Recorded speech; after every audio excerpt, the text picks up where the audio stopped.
தந்தை, மகன், தூய ஆவியின் பெயரால் ஆமென். லூக்கா 5:1.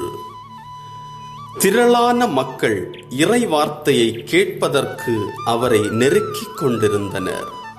அன்பார்ந்தவர்களே, ஆண்டவர் இயேசுவின் வார்த்தையை கேட்பதற்கு மக்கள் கூட்டமாய் திரளாய் அவரை நெருக்கிக் கொண்டிருக்கிறார்கள். ஆண்டவரின் வார்த்தையில் என்ன இருக்கிறது, வார்த்தையின் அர்த்தம் என்ன, வல்லமை என்ன என்பதை உணர்ந்திருந்த மக்கள் திரளாய் அவரை சூழ்ந்து நின்று கொண்டிருக்கிறார்கள். அவரை முற்றுகையிட்டு நின்று கொண்டிருக்கிறார்கள்.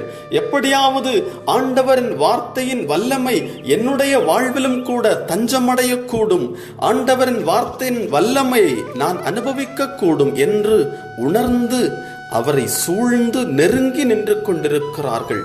எவ்வளவு ஏக்கம், தாகம் அன்பார்ந்தவர்களே ஆண்டவர் இயேசுவின் வார்த்தையின் மீது.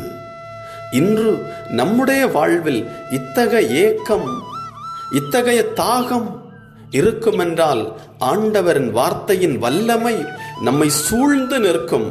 நம்மிலிருந்து வெளிவருகின்ற வார்த்தையும் இறை வார்த்தையாகத்தான் இருக்கக்கூடும். நம் வாழ்வை அர்ப்பணிப்போம். ஜெபம். ஆண்டவரே, என்னை உமக்கு அர்ப்பணிக்கிறேன். உம்முடைய வார்த்தையை கேட்பதற்கென்று ஆவலாயிருக்கிறேன், தாகத்தோடு இருக்கிறேன்.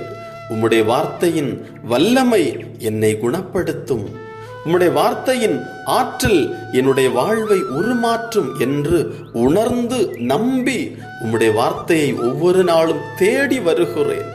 ஆண்டவரே, உம்முடைய வார்த்தையை நான் என்னுடைய இல்லத்திலிருந்து, நான் இருக்கின்ற இடத்திலிருந்து வாசிக்கின்ற பொழுது அது என்னுடைய வாழ்வில் தஞ்சமடையட்டும்.